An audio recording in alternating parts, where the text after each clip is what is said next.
মুরব্বি মুরব্বি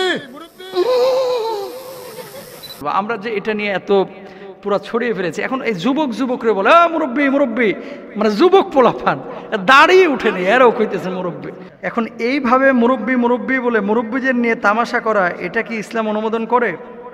আচ্ছা, যিনি বলেছেন আমাদের মুস্তাক ফয়েজি হুজুর, শুনেন, যখন ওয়াজ আমরা করি তখন অনেক দৃশ্য আমরা সামনে দেখতে পাই যেটা আপনারা দেখতে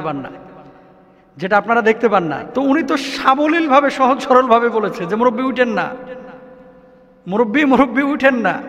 তো সেভাবে উনি স্বাভাবিকভাবে বলেছে, কিন্তু এটাকে যে এইভাবে খণ্ডাংশ নিয়ে পুরো বাংলাদেশ যে এখন ছড়িয়ে পড়বে, এটা তো আর উনি ইচ্ছে করে এভাবে বলে নাই। মাহফিলে যখন কথা বলি, দেখেন কিছু কিছু লোক আছে চায়ের ফ্লাক্স নিয়ে ঢুকে চা বিক্রি করতে। এখন আপনি বলেন তো, বক্তার পেছনে এত টাকা খরচ করে, এই প্যান্ডেল এত টাকা দিয়ে খরচ করে, লাইট ফ্যান মাইক সব কিছু অ্যারেঞ্জ করে, যখন এই মাঝখানে 20 জন চাওয়ালা ঢুকবে, মাহফিলে এই আলোচনা নষ্ট হবে না? অবশ্যই হবে। কিছু কিছু লোক কি করে, বাদাম বিক্রি করতে ঢুকে, কিছু লোক কি করে, বাদাম খাওয়ায় ব্যস্ত থাকে, আর কিছু লোক থাকে মোবাইলে গেম খেলে, অনেক লোক আছে এরকম, আর কিছু লোক হচ্ছে ওয়াজ শুনে কান্নাকাটি করে।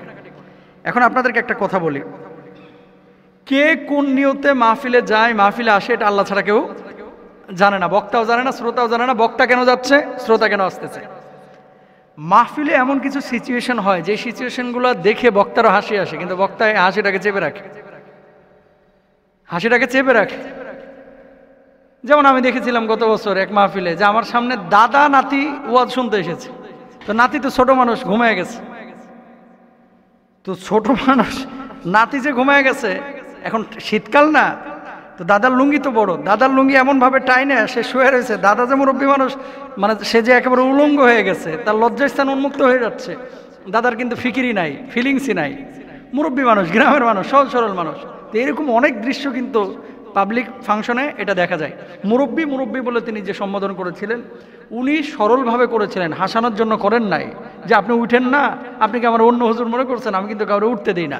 তো এটা তো শাসন, ভালোবাসা, এটা করা যেতেই পারে। যেহেতু উনি এখন শিক্ষক, যিনি মাহফিলে বক্তা, তিনি কি করেন, মঞ্চে ওঠার পরে সবাইকে ছাত্র মনে করেন যে আমি কিছু শেখাবার জন্য এসেছি। তো ওস্তাদ ছাত্রকে তো বিভিন্নভাবে সম্বোধন করতেই পারে। অনেক সময় তাদের মনোযোগ ধরে রাখার জন্য বিভিন্ন গল্প বলে, মনোযোগ ধরে রাখার জন্য একটু হাসায়, মনোযোগ ধরে রাখার জন্য কখনো কখনো একটু সামাজিক বা পারিবারিক কথাবার্তাও বলে।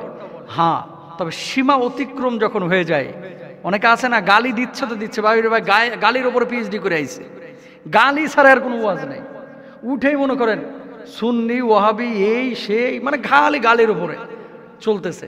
আমরা সেগুলোর কথা বলতেছি না, আমি বলতেছি স্বাভাবিক, শালীন, নম্র, ভদ্র, এরকম কোনো অ্যাটিটিউড যদি আপনি প্রকাশ করেন, এটাতে কোনো সমস্যা নাই।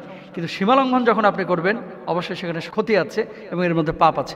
আমাদের যুবকদেরকে একটা কথা বলবো, আমরা যে এটা নিয়ে এত পুরো ছড়িয়ে ফেলেছি, এখন এই যুবকরে বলে মুরব্বি, মানে যুবক পোলাপান দাঁড়িয়ে উঠেনি, এরাও কইতেছে মুরব্বি। মুস পাকে নাই, গোপ পাকে না, এরও বলতেছে মুরব্বি।